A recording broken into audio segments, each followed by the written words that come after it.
Therwan Saranai. Venerable Swami Wahanse, dear teachers, my dear children, welcome to the 12th program of Dhamma School Online. So as for the formalities, our first step in the online Dhamma School is for us to observe 5 precepts. So for that, with respect, what we're going to do is we're going to invite our Venerable Panyaloka Swami Wahanse to administer the 5 precepts, and then Swami Wahanse will also complete a short guided meditation, and a number of children have been participating in this guided meditation session over the last few weeks, so you know how it is done, children. And then also Swami Wahanse will continue, provide a short sermon, but continuation into the benefits of loving kindness meditation. Swami Wahanse has explained some of the benefits in the previous sessions already, so you can catch up to them, and we can today learn 2 more new benefits if Swami Wahanse decided to continue the topic on today, or perhaps a different type of sermon, short sermon. So with that in mind, let's respectfully invite Swami Wahanse to administer the 5 precepts. Avasara Aphe Haamuduran. Therwan Saranai. Good afternoon, dear children and parents. You know how to get ready to observe 5 precepts. Keep your palm together and up and say sadhu, sadhu, sadhu. Now please recite Namo Tassa for 3 times to observe 5 precepts. Namo Tassa Bhagavato Arahato Samma Sambuddhassa. Namo Tassa Bhagavato Arahato Samma Sambuddhassa. Namo Tassa Bhagavato Arahato Samma Sambuddhassa. Buddhang Saranang Gacchami. Buddhang Saranang Gacchami. Dhammang Saranang Gacchami. Dhammang Saranang Gacchami. Sanghang Saranang Gacchami. Sanghang Saranang Gacchami. Dutiyampi Buddhang Saranang Gacchami. Yampi Buddhang Saranang Gacchami. Dutiyampi Dhammang Saranang Gacchami. Yampi Dhammang Saranang Gacchami. Dutiyampi Sanghang Saranang Gacchami. Yampi Sanghang Saranang Gacchami. Tatiyampi Buddhang Saranang Gacchami. Tatiyampi Buddhang Saranang Gacchami. Tatiyampi Dhammang Saranang Gacchami. Yampi Dhammang Saranang Gacchami. Tatiyampi Sanghang Saranang Gacchami. Sanghang Saranang Gacchami. Sarana-gamanang sampunnang. Bhante. Pānātipātā vēremani sikkhapadang samadhiyāmi. Pānātipātā vēremani sikkhapadang samadhiyāmi. Adinnādānā vēremani sikkhapadang samadhiyāmi. Adinnādāna vēremani sikkhapadang samadhiyāmi. Kāmesu miccācārā vēremani sikkhapadang samadhiyāmi. Miccācārā vēremani sikkhapadang samadhiyāmi. Musāvādā vēremani sikkhapadang samadhiyāmi. Musāvādā vēremani sikkhapadang samadhiyāmi. Suramere majjapamā dattānā vēremani sikkhapadang samadhiyāmi. Suramere majjapamā dattānā vēremani sikkhapadang samadhiyāmi. Visaranena saddhiṃ pañcasīlaṃ dhammang sādhukang surakkitaṃ kattvā appamādena sampādētabbang. Okay, now let's practice this ultimate form of generous and selfless love the loving kindness meditation, Metta Bhavana. We start it with ourselves and spread out to all living beings without any discrimination, any barrier. So just close your eyes gently and mentally observe the posture you are sitting. You may sit in cross-legged or on a chair, but mentally observe the posture that you are sitting. It means you know you have become fully aware of your body from head to toe. And relax the body and calm the mind. Now you just think, contemplate on what I say. You should imagine it. And not just repeat words, but you should feel this what I say. May I be free from anger. May I be free from hate. May I be free from ill will. May I be free from jealousy. May no harm come to me. May no difficulties come to me. May no problems come to me. May I be well, comfortable, peaceful, and happy.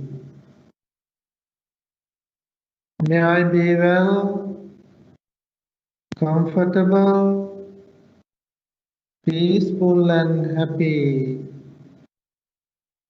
Imagine yourself you becoming comfortable, peaceful, and happy. You should feel it. May I be well, comfortable, peaceful, and happy. May I be well, comfortable, peaceful, and happy. Now think about the all living beings in your place. Okay?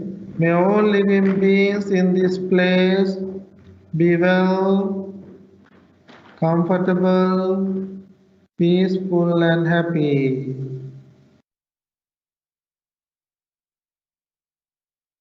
Think about your neighborhood. May all living beings in this neighborhood be well, comfortable, peaceful, and happy.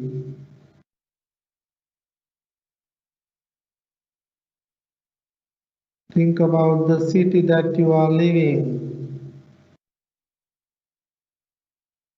May all living beings in this city be well, comfortable, peaceful, and happy.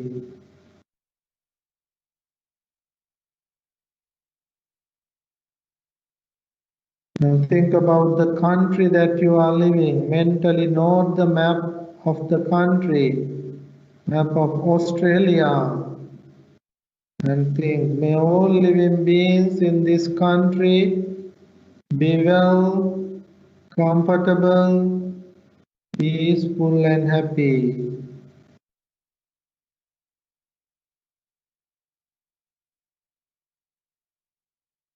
Think about the whole world, earth.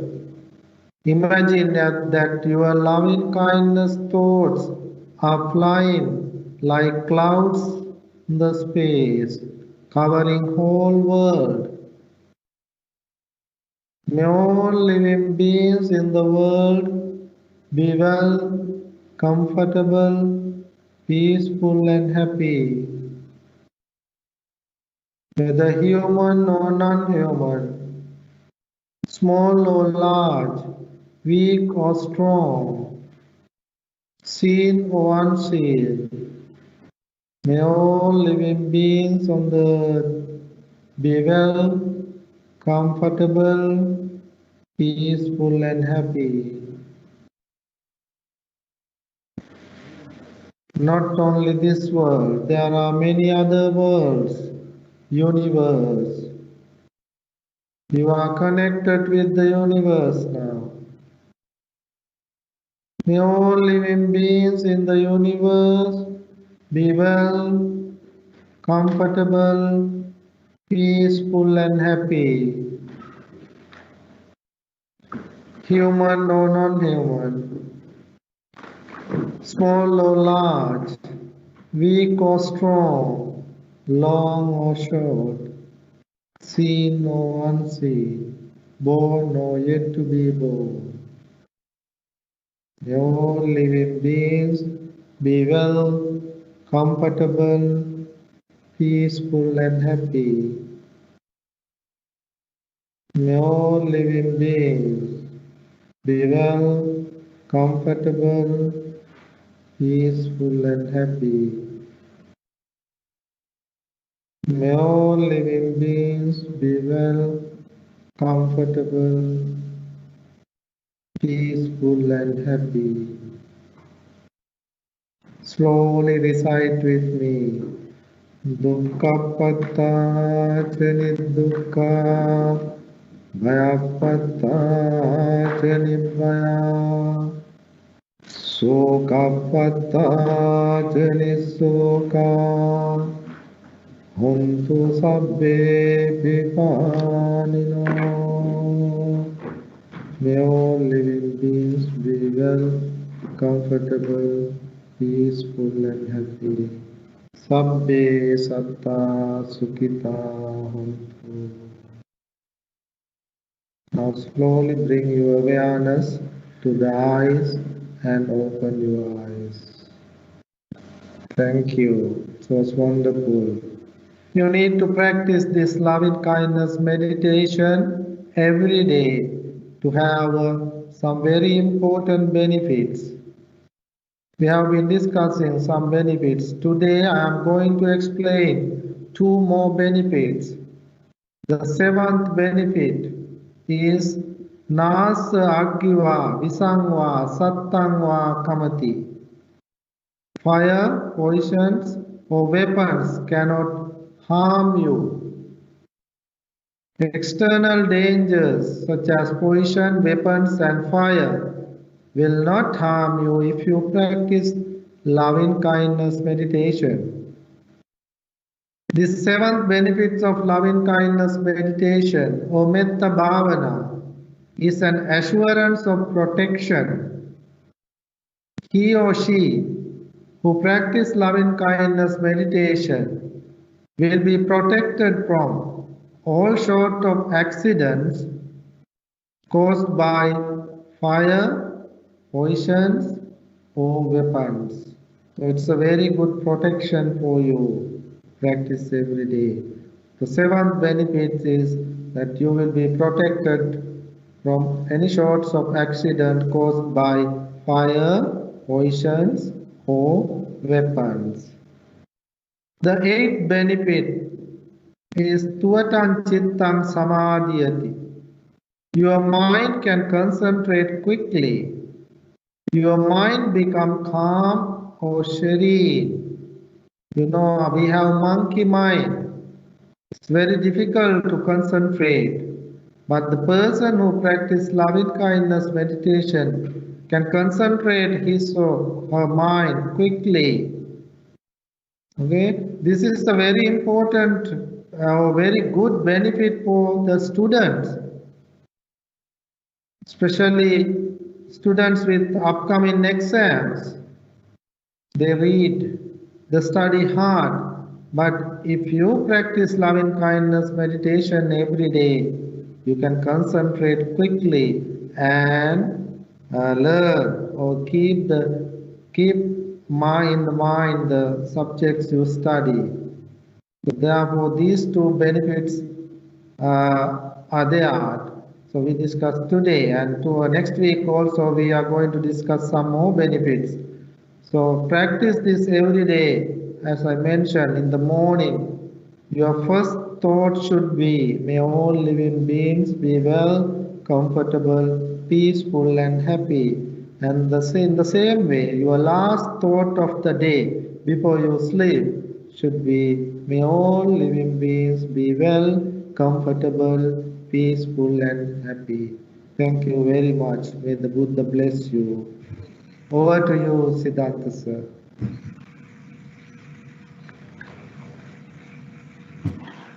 Thank you with respect, Ape Hamdurane, for explaining continue to explaining the benefits of the loving kindness meditation. Children, today also you learn 2 more benefits of practicing love kindness meditation, and that is assurance of some sort of protection, and also that will help with your concentration for you to focus easily on things. And like Swami Wahanse explained, our mind tends to go all over the place sometimes. Like a monkey mind, that's the word Hamduro used. With that, it is time for the first lesson today, and that is by our Venerable Shantivimala Swami Wahanse. Swami Wahanse has prepared a lesson. It's a Gatha from Dhammapada. Swami Wahanse has done a couple of lessons from the Gathas from Dhammapada. Each of these Gathas has a story behind it and a very beautiful, meaningful message that we can learn and we can practice. We can absorb into our lives in the journey of learning Dhamma. But before we move on to the lesson, I just want to do a reiterate and a quick reminder: the correct use of the chat option on the YouTube, children. It is there for you to simply ask a question only if you have a question. We continue to see over the weeks everyone just saying hi, hello, asking questions. That's not the correct way of using this chat option. It's there for you to listen, and only if you have a question, then ask the question. It's not a forum to say, like an online platform to say hi to each other and just pass messages. So use that wisely and mindfully. So that's, I just want to make sure everyone's on the same page before we begin the lessons today. So with that in mind, let's respectfully invite our Venerable Shantivimala Swami Wahanse to conduct the first lesson from the Gatha from the Dhammapada lesson. Avasara Ape Hamdurane. Thank you very much, Siddhanta Ayya, and warmly welcome all the Sunday school children and also the children who are with us from many parts of the world. I'm very happy to be here today with something very tasty and something very useful for you today. As usual, I have selected another one of the important stanzas or verses of the Dhammapada. So I hope you may enjoy this verse, and also you may enjoy the story behind this verse. And also, most importantly, I hope you may put this teaching into practice in your day-to-day life.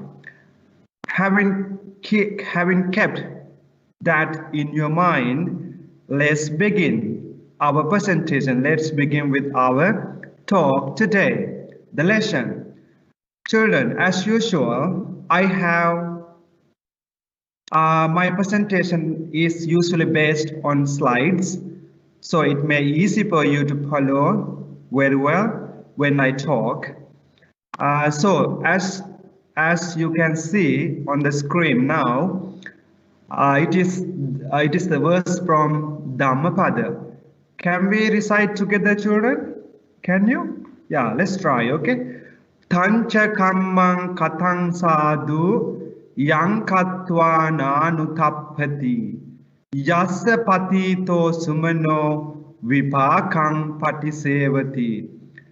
Try to recite it again later with your mom and dad, okay? So what does that mean? This is number 68 verse in the Dhammapada.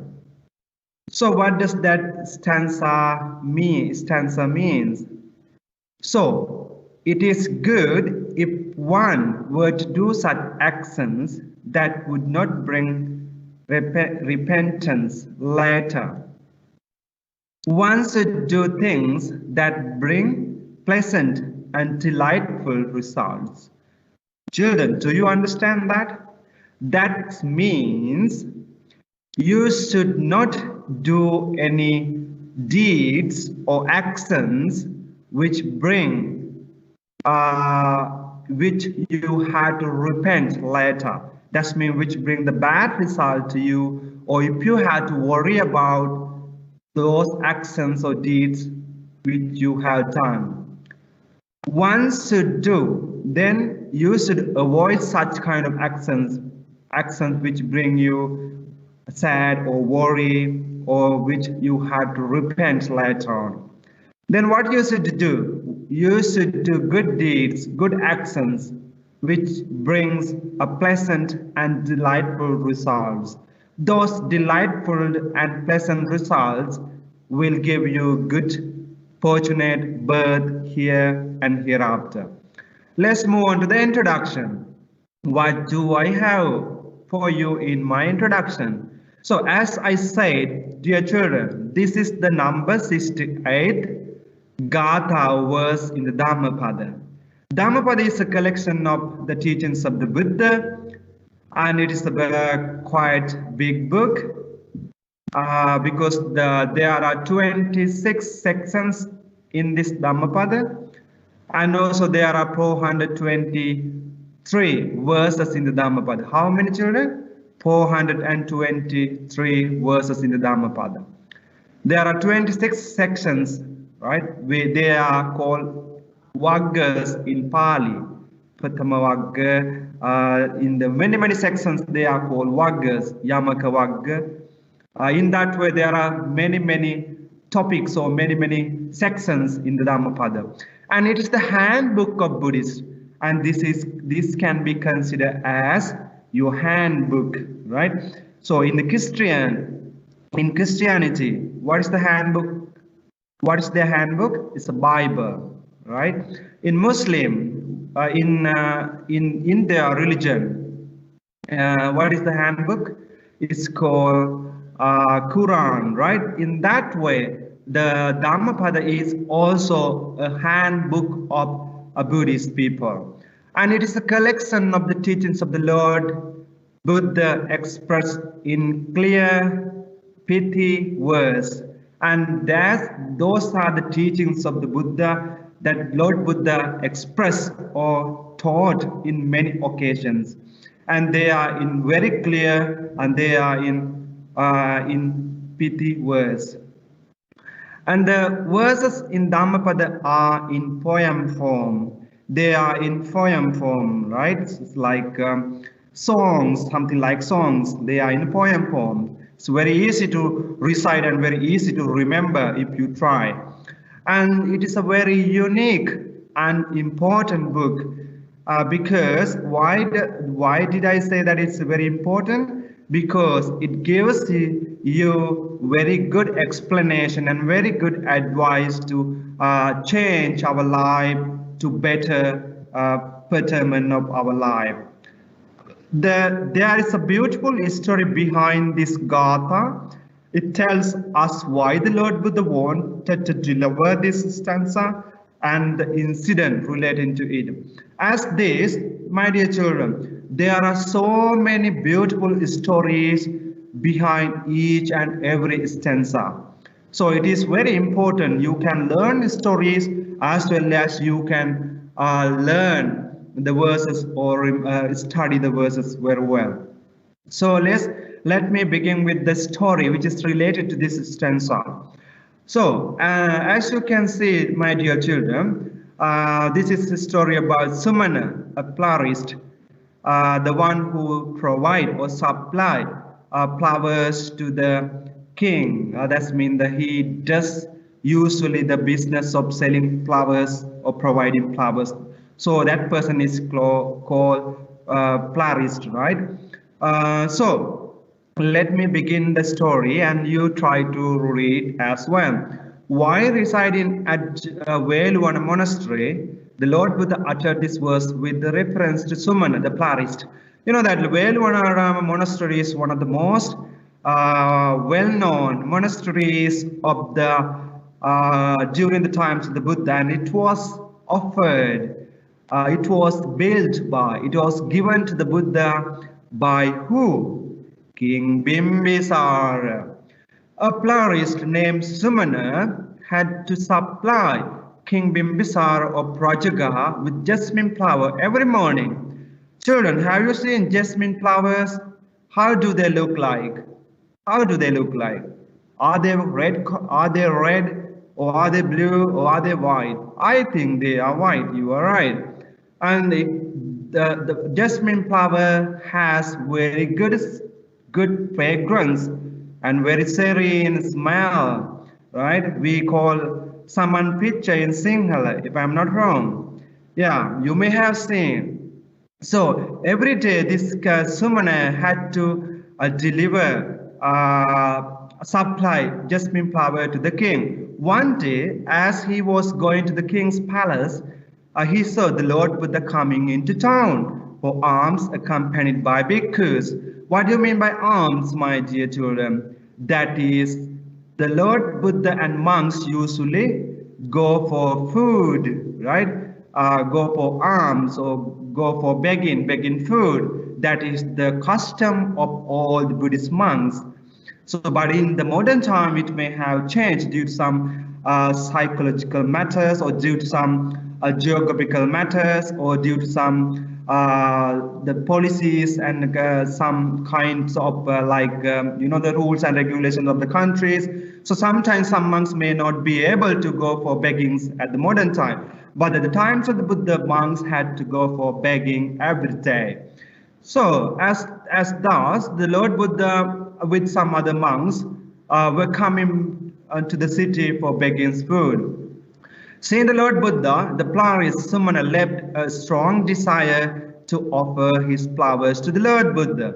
And having seen this incident, the Sumana pluralist wanted to offer some food, offer some flowers to the Lord Buddha. He had a strong desire. I want to offer this flower to the Lord Buddha. Then and there, he decided that even if the king were to drive him out of this country or to kill him, he would not give the flowers to the king on that day.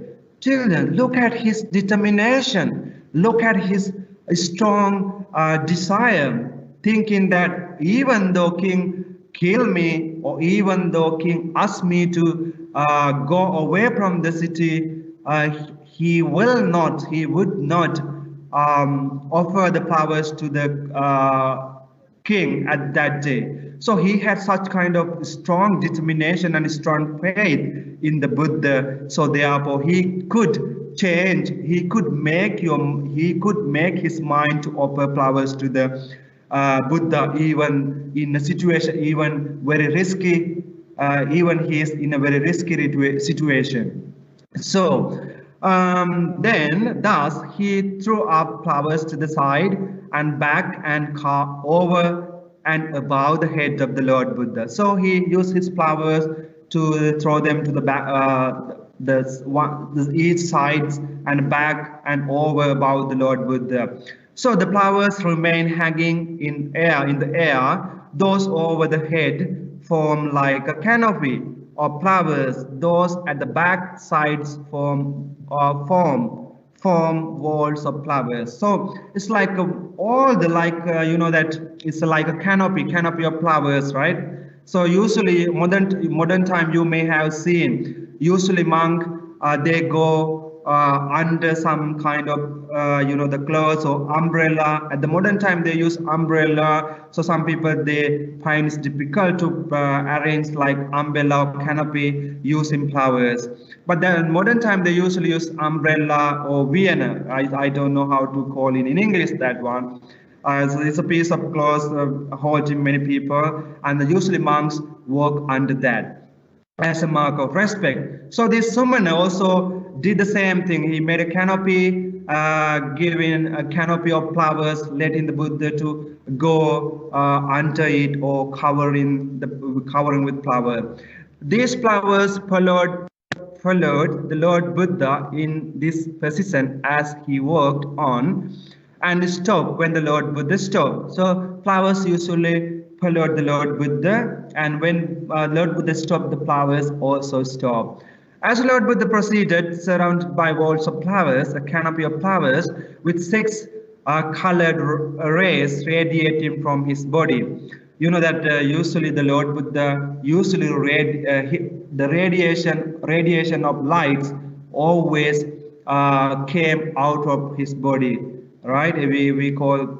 You may have seen the statues of the Lord Buddha if you come to some temples, or if you have gone to the Sri Lankan temple, so you can see some different types of colors around his head, right? So in that way, he also, the Lord Buddha had the 6 kind of colors coming, which were coming from his body. So the many people, thousands of people outside of Rajagaha came out their house to pay homage to the Lord Buddha. So having seen this marvelous incident, many people wanted to come and see. And you know that you may have heard about the singular term which is called Buddhu rats, right? Buddhu rats means different types of colors, 6 types of colors usually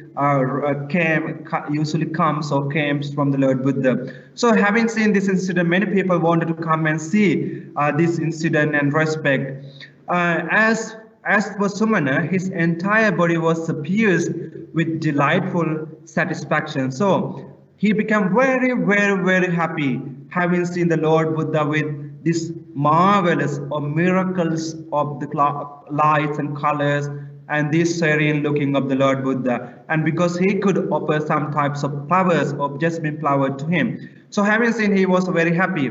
The wife of the florist, Sumana, then went to the king and said that she had nothing to do with her husband failing to supply the king with flowers for that day. So the wife of the Sumana was very upset and very sad, or very how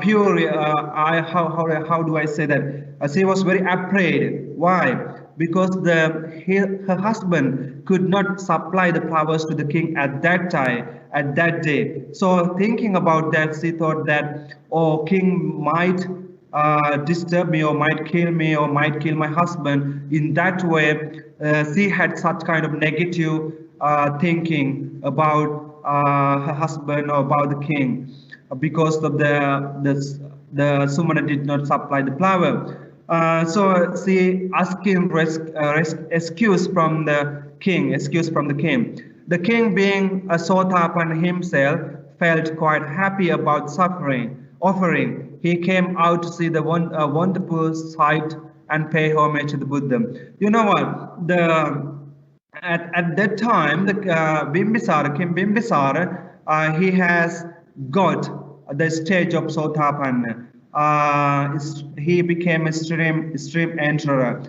So once somebody achieved this kind of level, that person is not bothered or is not disturbed by 8 worldly conditions, like we call them Ashtaloka Dhamma. So that kind of person may not be distracted or disturbed or bothered by 8 worldly conditions. So it doesn't matter lose or gain. The king was not unhappy or was not happy thinking about or hearing about that situation. He became very happy, and also he came to homage to the Lord Buddha. Let's move on to the next slide. Then the king also took an opportunity to offer alms to the Lord Buddha and his disciples. After the meal, Lord Buddha returned to the Velwana monastery, and king followed him for some distance. On arrival back at the palace, King Bimbisara sent for Sumana, asked Sumana to come and offer him reward of 8 elephants, 8 horses, 8 male slaves, 8 female slaves, 8 maidens, and 8,000 gold coins. So these kind of 8 categories of the things were given to Sumana as rewards. Why? Because the Sumana has done a great job to the Lord Buddha. He has offered a jasmine flower to the Lord Buddha. Having seen that incident, the king Bimbisara also felt very happy. Because of that happiness, the king Bimbisara offered lots of valuable things to the king, to Sumana, the pluralist. At the monastery, Venerable Ananda Thero asked the Lord Buddha what benefit Sumana would gain by his good deed done on that day. So Venerable Ananda asked Lord Buddha what the Sumana or the pluralist Sumana will gain having done such kind of meritorious actions. In the modern day, in this life, he got lots of rewards from the king, right? So what things he will gain after this life? So Venerable Ananda asked that questions from Buddha. The Lord Buddha answered the Sumana, having offered flowers to the Lord Buddha and having had immense faith in me, without any consideration for his life, would not be born in any of 4 lower realms. That the person, that means Sumana, the pluralist, they will never be reborn again in lower realms, animal realms, demon realms, hungry ghost realms, right? So in that way, that Sumana, the pluralist, will never be reborn in for any of 4 lower realms for the next 100,000 births. Many years, even he may have to reborn in again and again, but that person, the Sumana, may not be reborn in any kind of lower realms. How long? 100,000 births. Look at that, my dear children. Many long lives, right? And then eventually he would become a Pacceka Buddha. Do you know who the Pacceka Buddha is? Pacceka Buddha one is, we call in English, silent Buddha, a solitary Buddha. That Buddha usually gain his enlightenment without expecting help from the others. So he may get his enlightenment by his own, but he may not be able to deliver or teach what he has achieved to the other people. That's why it's called Pacceka Buddha, silent Buddha. So after that, as Lord Buddha entered to perfumed hall, it's called Gandhakuti. Gandhakuti means where usually Lord Buddha resided at the time. It's a kuti. The flowers dropped off of their own accord. Then the Lord Buddha concluded the discourse, having uttered these words: Tancha kammang katan sadhu yang katva nanu tappati yasapati dosumano vipakam patisevati. So having concluded, Lord Buddha uttered this special words. That means, please do not do any deeds or actions which you have to lament or which you have to repent later on. But you have to do good deeds and good actions which bring you strong happiness or pleasant results of those actions. So that is all about the presentation. Let's move on to my conclusion. So it is very appropriate, you the children, to perform deeds and actions in any situation which bring pleasant and delightful result for the benefit of our lives here and lives after death. So, and also avoid actions which result in repenting and lamenting. So children, what do you need to learn? What you can learn from this story? You have to avoid all the unwholesome deeds, all the bad actions which if you do those kind of things, and then if you have to lament or if you have to repent or if you had to worry, or if you had to panic the situation or actions, then you should not do such kind of things. Then what you should do? You should do good actions and rightful actions and righteous actions and good deeds which bring you pleasant and delightful results for you to gain good birth and to have a fortunate birth in the future, and also to get a good benefits within this world. So that is what we can learn from this Dhammapada Gatha and from this story, and try to be like Sumana, the florist, try to gain benefits in this life and also life after this, having done such kind of meritorious actions. So always try to remember, always try to practice good deeds, and always try to do good deeds and good actions which bring you good result in this life and then life after this. So that is what I want to tell you, and that is what I want to teach you from this Dhammapada. And I hope, my dear children, you may have learned it, you may have heard it, and you may or want to put them into practice, and having practiced them, you may get a good result in this world and a result in next world. I wish you all the best. I hope to see you after some times later. Wish you all the best. Good luck. Over to you, Siddhanta. Thank you with respect, Ape Hamdurane, for explaining another lesson from a gatha or stanza from the Dhammapada. Children, you know, like Swamin Wahanse explained, Dhammapada is the handbook for us. There are a number of gathas, there are stories behind the gathas, and there are things that we can learn from these gathas and from these stories. And we will hope that Swamin Wahanse will continue to teach us some more of the Dhammapada Gatha. But don't wait Swamin Wahanse to teach you. You can do your own studies, own work.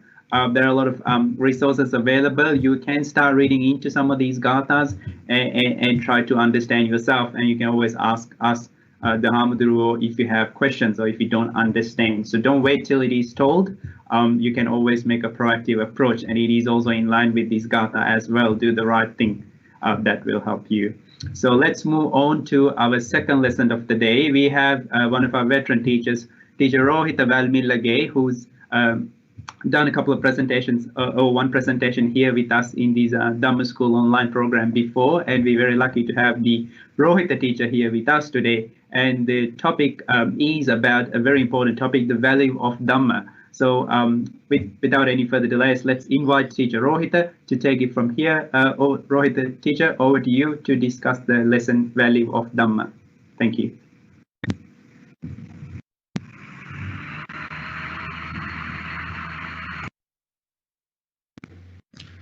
Thank you very much, Siddhanta sir. Aibo1. My highest respects to the Swamin Wahanses who are participating in this program, and my colleague teachers and the students who are participating. I'm very privileged and happy to be with you again for a short presentation like this, and I enjoy doing this. So I hope you have gathered a lot of wholesome things during this series of presentations up to now. And if you can just pay a little bit of attention now for this short presentation by me. Just let's start now with a few slides. As I mentioned in my previous presentation, you would know that Lord Gautama Buddha is the most magnificent and noble human being who ever lived, and who lived as far back as 2,500 years. His intellect and wisdom and kind attitude to all living beings is unmatched. His power to understand the realities of life and the universe, and especially the understanding of the samsaric cycle, is awesome. So we are certainly lucky, and you know, with merit today to be born in a period where Lord Gautama Buddha's teachings still exist, actually, and we can listen to and be guided by the learned bhikkhus. And of course, also in the situation where we can practice it. So just imagine, if you can just imagine being born in a different country, in some other country, where there is not even the slightest knowledge of Lord Buddha. They have never heard the word Buddha, and they never ever know that such a person has ever lived. What a tragic situation then. So getting back to the Dhamma, there are a large number of things in the Dhamma that can benefit all of us, especially you as young children. So these wholesome and noble ideas and practices are priceless. And that's what I have to say. That's what I have to stress. And hugely useful to you as students, as you could have heard these few presentations before and today as well from the Swami Nuances. Since it is a big task to discuss everything, I would only just touch on a few that Lord Buddha has presented to us. So what he has taught us is how important it is to be practicing meditation and bhavana. That's number one.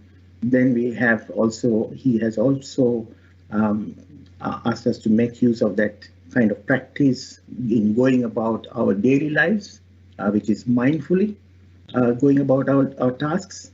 And then Lord Buddha also taught us how to tackle stress and manage difficult situations in our lives. And then the Blessed One also taught us how to maintain relationships with everyone around us. The last thing that I'm going to touch is the extension of the loving kindness, which our Panyaloka Swami Nuances touched on, how we should extend it to everyone around us and offer help to those who need it. So getting firstly to the aspect of meditative practices, Lord Buddha on many occasions has advised that those who maintain three things, which is dana, sila, and bhavana, translated as generosity, moral discipline, and meditative practices, are the real winners in this life and the lives hereafter. It's that last mentioned item, the bhavana, that I'm focusing on right now. I'm just touching on it, and which is not new at all to any one of you, because this is what we discuss frequently at the Dhamma School and practice it just before beginning classes each Sunday. But it needs, as Panyaloka Swami Nuances also said, it needs to be practiced at home each day, even just for 5-10 minutes. And I'm sure all of you can spare that number of minutes of your busy schedule. The ideal time, as he said, is also the morning, and if possible, as soon as you wake up. Now, looking at that slide, as you can see, many years before Lord Buddha attained enlightenment, when he was the little Prince Siddhartha, he too made use of every little idle time to practice meditation. In this example, this is where he was like that during the Wap festival, the cultivation festival in around Sakya, the kingdom of Sakya. So apart from allocating specific times for bhavana, we can also extend this practice to all activities in our daily life by being mindful. And this is another word that I'm sure you have heard so many times, so I don't need to go into it, but this is very important. Connected with this, being mindful, is also what Lord Buddha advised as to how we can overcome or minimize difficult situations in our life, such as mental stress, pressure, and sorrow and sadness. Some examples of people who face such high levels of mental stress and sorrow and sadness, so on, I'll just name a few. Patachara, a name that you have heard frequently, Sopaka, Vashishti, Kisa Gotami, Rajumala, and King Ajasatha, and so many others. So, as mentioned in I think if you can remember in my last presentation, Lord Buddha had cured all of them of this mental suffering by talking to them and actually pointing out the facts as objectively as possible, such as, not to be critically distraught as they were in their condition, to consider the realities of life. For example, he made Kisa Gautami understand that the death is common to everyone. That then again, also getting rid of the fear mentality and overcome it by metta, the loving kindness, and that they should move on in their lives and leave the past behind. Then also that they should use their intelligence, the wisdom, and the mental discipline to reach the final goal of Nibbana. Then we move on to the third item that I'm just trying to touch on, which is about how we should maintain relationships with all of the people around us. So there is the Singalovada Sutta, where he explained how we should categorize everyone around us into 6 categories, and compared these categories into 6 directions, and then treated them in that manner. The east is the parents and elderly relatives. South is the teachers and tutors. North is friends and schoolmates that you have. West is partners in family life, which you will experience later. Then zenith, which is up, like the skyward direction, is bhikkhus and religious leaders and teachers. Nadir, which is down, earthwards, is everyone who works for you as tradesmen and contractors, etc. So, but then, most important among these categories are the parents, the reverend bhikkhus, and the teachers. Then among these categories, Lord Buddha had a lot to say about respecting, listening, and looking after the parents, and especially when they reach that age where they really need help and when they are older. Then actually the Blessed One not only advised us, but also demonstrated such by his own actions. He attended to his father, King Suddhodana, where he was very badly ill and close to passing away. You can see that in this picture. Dear children, I must tell you about how Lord Buddha attended to his parents will be well explained in the following presentation after this one. So please look out for that. So these advices that Lord Buddha actually gave us is not only contained in the Singalovada Sutta. Now, we have done this Singalovada Sutta in the higher classes, but I'm sure you will hear of this as you go. But also in several other suttas like Vasila Sutta, where it is very, very clearly showing that the people who don't look after their parents can be termed as outcasts. And then Mahamangala Sutta, which is about the noble tasks in person's life that brings blessings on them. And the last aspect that I'm talking to you today is what Lord Buddha taught us about extending loving kindness to everyone, and also looking after those who are in need of help. So you have heard this today about loving kindness, and that's something that's a large area, but I think you need to look at that closely. So you are extending loving kindness to people who, whether they are poor people, elderly people, or people who have faced unfortunate incidents like accidents or natural disasters, or victims of robbery or theft or something like that. But importantly, people who are invalid and sick, and they need really looking after. Lord Buddha again demonstrated the value of it by treating the sick bhikkhu Putigata Tissa, as the picture shows.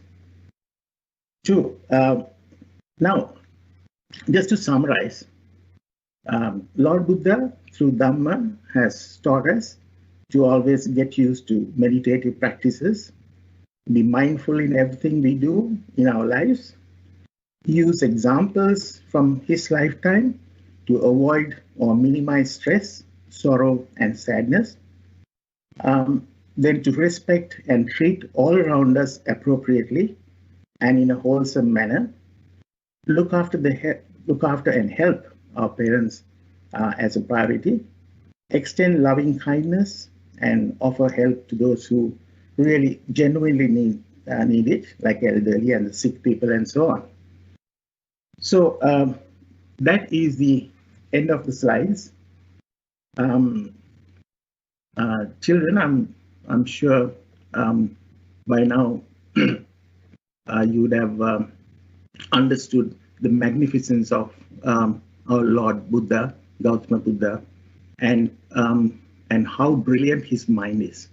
I mentioned before, you have to note that during the last 2,500 odd years, there hasn't been anyone who could equal his intellect, his knowledge, and his wisdom. And that is why, firstly, you need to admire him and hold him in high esteem. We use a word called saddha to describe that feeling of respect and clear and clarity of mind. You will learn about this later in the Dhamma. And also, of course, you have to understand the priceless nature of the Dhamma and the high value of it in our lives.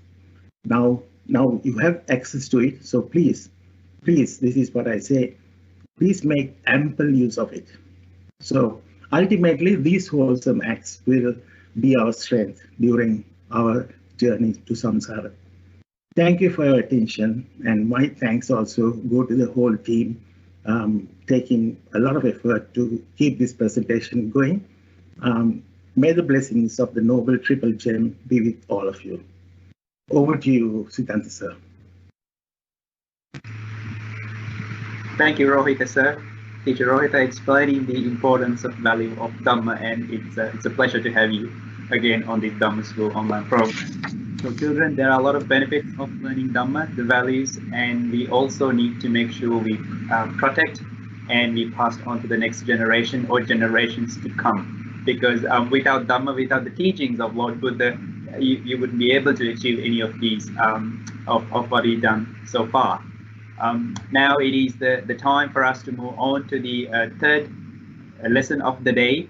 Now children, if you remember, as of last week, we had Sasuni Gunasekara from grade 10 class who did a lesson last week. And today we are very lucky and very excited to have Linuki Mendes from grade 9 class. He's also here with us, has taken that opportunity to use this platform and teach you a lesson. It's a very important lesson as well. The lesson is about showing gratitude. So we have Linuki here from grade 9 class. Linuki, now I hope you are ready, and it's time for you to teach us about showing gratitude. Over to you, Linuki. Thank you, Siddhanta sir. Dhamma Sarana, Venerable Sir, teachers, parents, students, and other listeners. I'm Linuki, and today I'll be talking to you about showing gratitude. Showing gratitude means being thankful, showing appreciation, or returning kindness to those who have helped us. It's a great quality to have, and we should practice it on a regular basis. Let us now share some slides. During the lifetime of our Lord Buddha, there were many instances where he paid gratitude to those who had helped him and taught gratitude to others as well. While I tell you his stories, I would like you all to think to yourselves about ways in which you could either show gratitude or spread the word of showing it, getting examples from the Lord Buddha. The Lord Buddha's first major expression of gratitude took place after his enlightenment. He spent the second week gazing at the Bodhi tree without blinking. He did this because he was grateful to the tree for providing him shelter while he was becoming enlightened.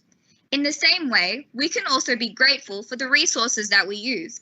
It is usually something that is not considered, but every day we use different kinds of resources to help with the daily activities we do, like chairs, tables, technology, stationery, and I'm sure you can think of many more. The Lord Buddha demonstrated his gratitude in many other ways too.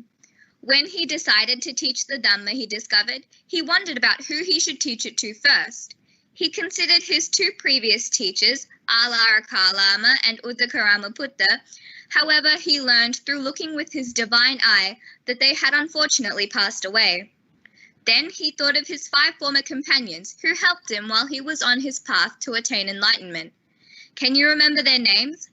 They were Kondanya, Vapa, Badya, Mahanama, and Asaji. The Lord Buddha walked a great distance to meet them and taught them Dhamma. Eventually, they realized the truth and attained enlightenment as well. These instances proved the ways the Lord Buddha showed his gratitude, and they also tell us how to practice gratitude to our teachers and friends. People who support you are the people that give you the strength to live the way you live, so being grateful to them is really important. The Lord Buddha also showed gratitude to his parents. Queen Mahamaya, the Lord Buddha's mother, passed away 7 days after his birth and was soon reborn in a heavenly realm as a supreme being named Matru Divyaputra. On the 7th year after his enlightenment, the Lord Buddha traveled to the Tusita heaven. It was there that he delivered the advanced teachings of the Dhamma, the Abhidhamma, to Matru Divyaputra. The king of the Devas, Sakra, and other leading divine beings were also there to listen to the Abhidhamma. As a result, Matru Divyaputra and many other divine beings attained Sotapanna. You know that Sotapanna is the very first stage of reaching Nibbana. This is how the Lord Buddha gave his gratitude to his mother. A few years after his enlightenment, the Lord Buddha, accompanied by a large group of his disciples, visited his father, King Suddhodana, and his other relatives in Kapilavastu. During his stay, the Lord Buddha preached many sermons to his father as his gratitude towards him.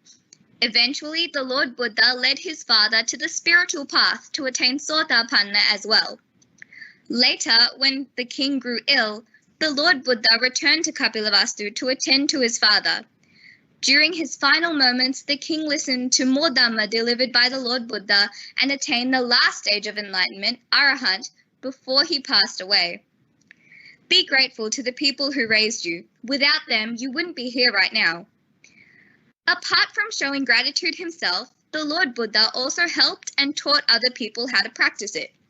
A good example of this is a story about an elephant that was mistreated until the Lord Buddha advised her master.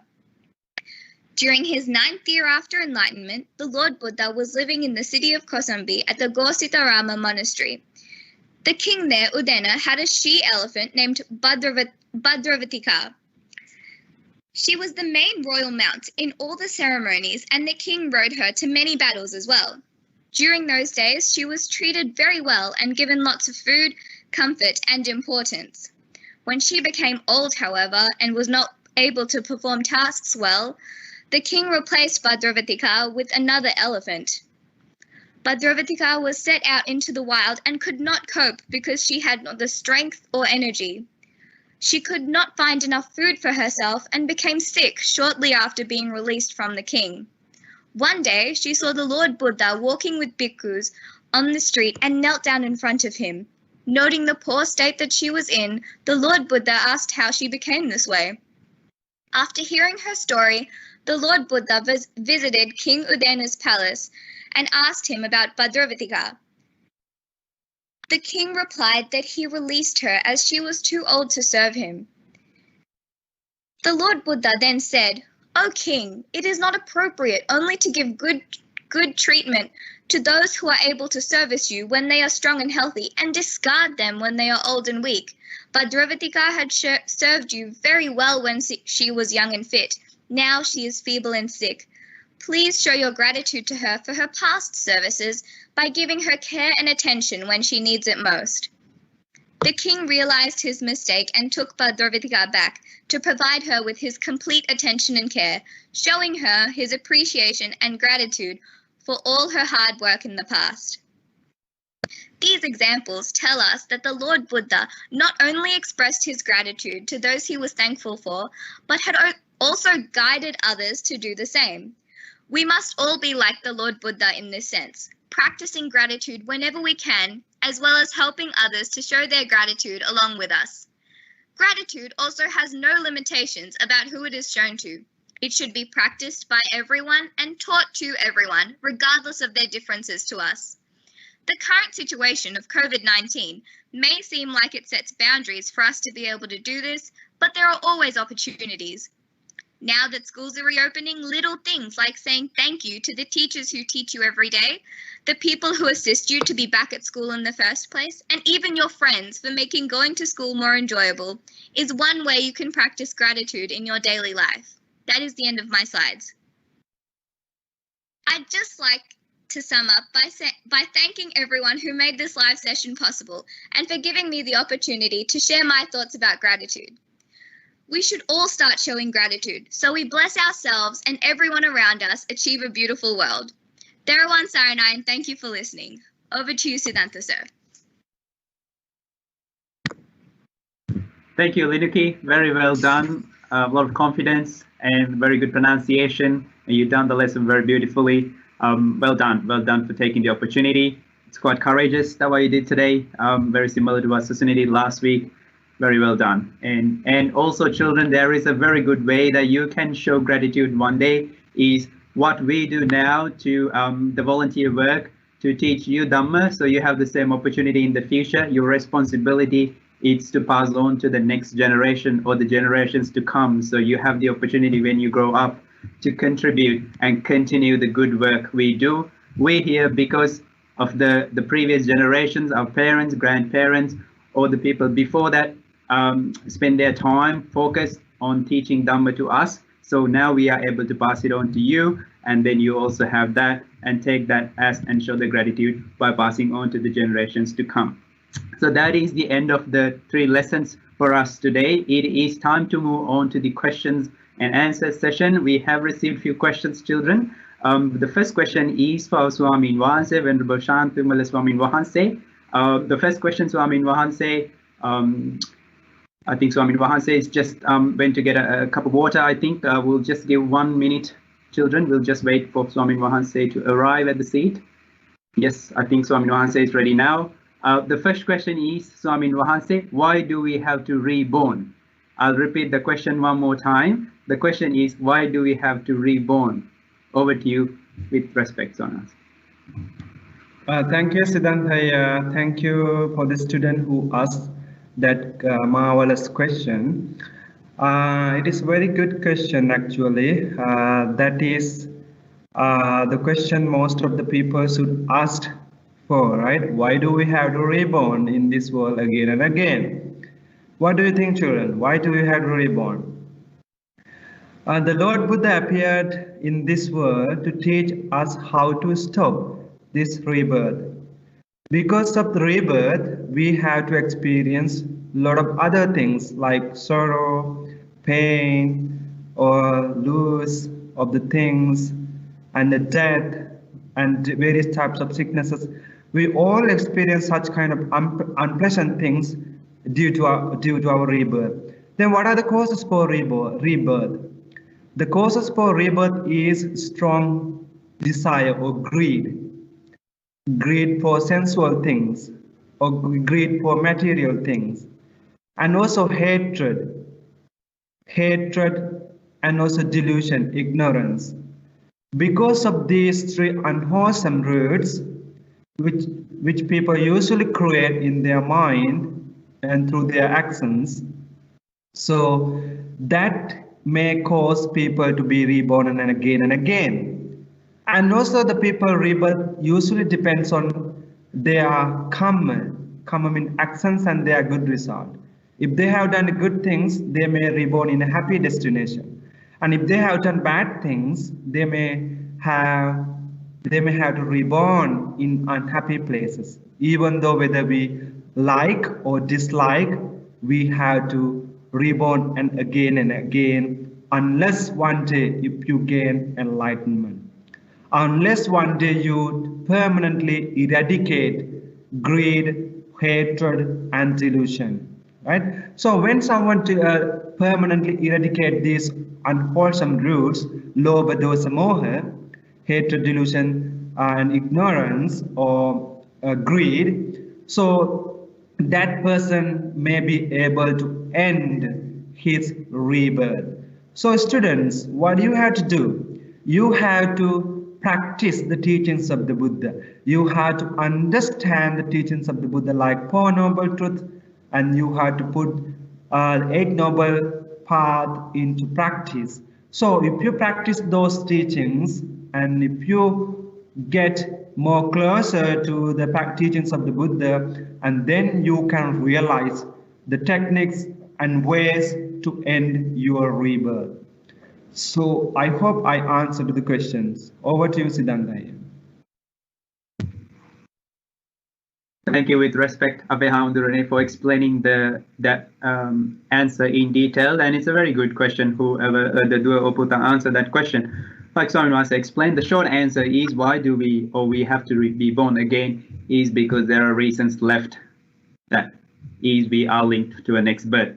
Until we completely eradicate those the reasons or achieve the stage of Arahat is that we will have to reborn until we achieve that status. We have another question for you, our Venerable Swami Wahansa. It's from the lesson today, and there are two parts to this question. I will read out the question first, and then we will invite you to answer. The first question is why the Sumana the florist, or Sumana Malkaru in Sinhala we say, that he was worried that whether he will be kicked out of the country or he will be killed by the king. And the part two of the question is why king offered Sumana 8 sets of things, like 8 horses, 8 elephants, 8 servants, male and female, like that. Over to you, Swami Wahansa. Thank you, Siddhanta, again, and thank you for the student Dua Puta who asked me that questions again. For the first part of the questions, if I answer that, why the florist Sumana afraid of the punishment of the king? You know that the Sumana was a servant of the king family, royal family. So he had a strong, he had a responsibility, he had duties to perform, or responsibility to perform, to conduct or do service to the king. So if he thought that if he break or if he forget or if he does not do his duty to the king at that day, definitely he will get punishment, right? So the king is the ruler of the country, and every people should work under the words of the king. So king is the boss, and he has right and he has power to punish the people. So if anybody does not obey to the rules of the kings, then that person definitely will get punishment from the king. So in the same way, so Sumana was afraid of those punishments from the king, but he could made up his mind not to worry, not worrying about the punishment from the kings, but he made up his mind to offer the flowers to the Buddha. So that is the first part of the questions. The second part, if I say that why the king gave Sumana 8 types of things, it's a very good question and very good thinking. Actually, you know, children, the Sumana usually used to offer or used to give 8 baskets of flowers to the king every day, not just one portion of flowers, just flower to the king, but 8 baskets of jasmine flowers gave to the king, offered to the king. So at that time, those 8 baskets at that day, all those 8 baskets were offered to the Lord Buddha. So as a mark of respect, as a mark of reward, the king also gave 8 types of valuable things, considering about 8 types of basket of jasmine flowers. It's just like a mark of rewards of various types of things, because he offered 8 basket of jasmine flower to the Buddha. So I hope that I answered to those 2 parts of the questions. Over to you, Siddhanta. Thank you, with respect, Swami Wahansa. Yes, thank you for explaining the 2 parts of the question. Like Swami Wahansa explained, children, king is the boss, lack of a better word. They consider themselves as higher beings, and their authority stands. That's how the king rules, and that's how the system back in the day. But in King Bimbisara, because achieved this stage of Sotapanna, it was a little bit different. And also why eight set of each is because, like Swaminathan explained, it's a mark of respect. Even there was incidents with different kings or things when the king offers something in out of generosity. There were times even offer like number of villagers for one person like that. So that's how the system back in the day. So they're a bit different to the current system that we have in the current world. Now we have a question for Linuki. Linuki, I'm gonna put you on the spot with this one. See how you go, no pressure, but we can always add some answers to this. The question is, Linuki, how Lord Buddha spoke to the female or she element Bhadravatika. So how Lord Buddha spoke to this elephant to find out what was happening. So over to you, Linuki. Thank you, Siddhanta sir, and the person that asked the question. That's a really good question. The Lord Buddha spent most of his time practicing meditation, and those who practice meditation develop the ability to speak from mind to mind with animals.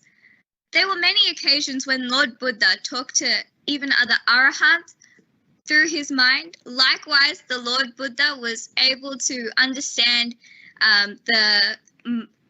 Bhadravatika's mind. It's kind of like if you have a pet and you develop a connection with them, like when you understand how they feel or maybe when they're hungry or things like that. The Lord Buddha developed his mind to be in a really advanced way, in the same way. All right, over to you, Siddhanta sir. Thank you, Linuki. I'm very pleased with the way you answered that question. Yes, and exactly that is what happened. Lord Buddha had developed his mind in a very high advanced state that was able to communicate with these animals. Another example was when King Ajatasattu, King Prince Devadatta tried to harm Lord Buddha with the elephant Nalagiri, and the same way Lord Buddha was able to communicate with the elephant Nalagiri and calm him down with. And also there was another example of great love and kindness that Mahakaruna, that Lord Buddha used the great compassion to focus on the elephant for a moment. We have now received a question for Swamin Wahansa. It is a bit of a general question, Apehamdurone. It's not from the lesson today itself. The question is, if someone or a person think about all the negative things all the time, what will happen when they die and when they go to the next life? I'll repeat the question one more time. If a person focuses on a lot of negative things, a lot of bad energy, what will happen to them when they go, like when they pass and when they go to the next life? Avasarai. Thank you, Siddhanta, for the questions again, and thank you, student who asked me that questions again. Yeah, if the person have the doubts and negative and stress of the things, that person will be reborn again in the next world, maybe in the even if that person born in a human world, and also he may born like without having the bright knowledge, without having the proper understanding of the things, because he always have the doubts in their mind, negative thoughts of their mind. So that person may have the less capability of understanding the things. So he may have some weakly based on the human birth in the future. And also the people who usually think about the negative things about the teachings of the Buddha or the other good things, or that person, for example, if we practice meditation, so we may get a result or not, like we call it Panchanivarana Dharma. So those who people have the 5 hindrances, like negative thinking about the things, that kind of people may not be able to develop their mind if they do not try to overcome, or if they do not try to overcome from this negative thinkings. So for example, for such kind of people, they also have to practice like Anapanasati meditation, breathe in and breathe out meditation. So when they practice that meditation, they automatically they can eradicate 5 hindrances, like thinking about negative doubts and things. So in that way, if we can develop their mind into that level, maybe even though they happen to reborn in the next world again, they may have the high capability of understanding the things like a high developed level of the mind in the next life. So so therefore always try to think about positively and try to get less stress by practicing or meditation or doing some wholesome things, and in that way I think they can have the peaceful birth in the future. So I hope I answered the questions. Over to you, Siddhanta. Thank you. With respect, Apehamduruni, yes, like you explained to our children, it's very important to practice these meditation practices. So that's where you develop your mindfulness. So you know when your mind is clouded with these negative thoughts. And like Swamin once explained, they are not good. Even in general, even if someone who doesn't know about Buddhism, much like in a country like this, there are the people who don't know about Buddhism, but we still talk about the positives and negatives and the importance of focus on the positive energy, because that has an impact, an influence on what you do, how we do things, and our mind. So it's very important to be positive as a person in general, but according to Buddhism, we have a lot of examples, a lot of tools, a lot of knowledge, a lot of practices that we can actually work towards achieving that positivity and get rid of our negative thoughts. Linuki, I have one more question. I'm just going to kind of put you on the spot with this one. See how you go. Your lesson, you spoke about showing gratitude. So I would like to know if you can share a few words and talk to the students, the fellow students of the Dhamma School, or anyone who's listening, who's joining this program, maybe how they can use the gratitude nowadays with the current COVID scenario, and how they can show gratitude to each other, and you know, use that for everyone's benefit. Linuki, if you want to add a few words, thank you. Thank you, Siddhanta sir. Like I mentioned before, little things like saying thank you is one way you can show gratitude to your to everyone you're grateful for. You can also do little things like sorry.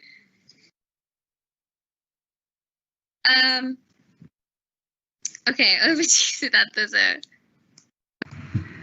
That's all right. That's all right, Linuki. We've got a good start. And yes, there are a lot of ways we can show gratitude, children.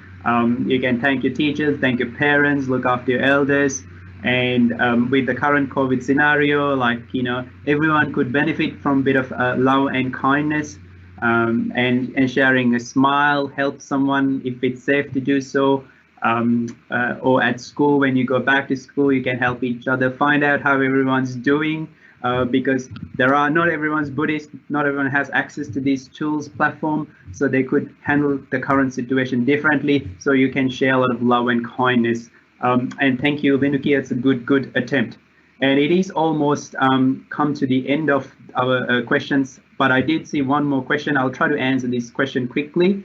The question is, can we born to the same family again, with like as the same family? I'll try to answer it this way, children. There are instances that we had sort of similar parents, that they were also our parents in the past, and we do have stories from Buddhism as well. For example, Nakula Mata and Nakula Pita used to be in one life, or in a few different lives, the parents of Lord Buddha in a previous life. So it wouldn't be the exact same, but yes, there is a chance that you may have the same father and mother, or had already, but it's just you wouldn't know because you don't have the knowledge or ability to go back and see that, because you wouldn't have the advanced stage of mind. Yes, but there is a possibility, yes, but it's not exactly the same scenario, but yes, it could be the same person that would have been your mom or dad or amma or tata, or even with the siblings. And that's how long this journey we talk about the cycle of samsara, and how far we come when we talk about the great numbers like kalpas and things. So that is the end of the presentation today of Dhamma School Online. We just want to take a moment to thank you for joining, and also our Venerable Swamin Wahanses, dear teachers, Rohit the teacher, and Vijay Das sir, who's organizing behind the scenes, providing all the support. And special thanks to our great nun student Linuki, who took the opportunity to join the program and did a lesson for your children. And also Sahana and Piat Mama, who's behind the scenes of the IT side of things and organizing, making sure this live program is all ready to go on every Sunday at 2 o'clock in the afternoon. So with that in mind, it is time for us to share the merits with the divine beings. And so as for the formalities, let's invite our Venerable Shantamula Swami Wahanse with respect for that. Avasaraya Ape Hamudurani.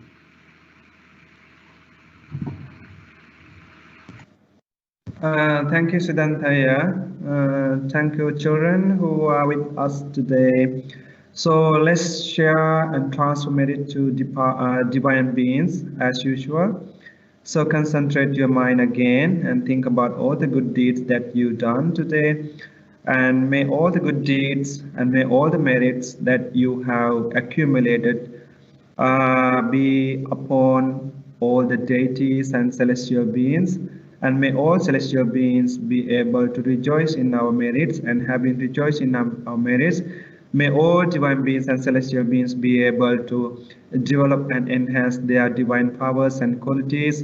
And in return, may all divine beings be able to extend their love, their protections, their guidance toward all the members of this world. And having done such kind of things, may all divine beings also finally be able to attain the final goal of Nibbana.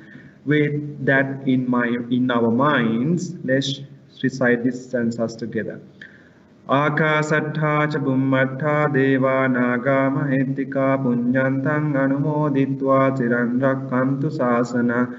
Akasattha cha bummattha deva naga mahettika punyantang anumoditva chiran rakkantu desana. Akasattha cha bummattha deva naga mahettika punyantang anumoditva chiran rakkantu tvang sada. I wish you all the best and good luck and good health. Dhamma Sarana. See you sometimes later on. Bye.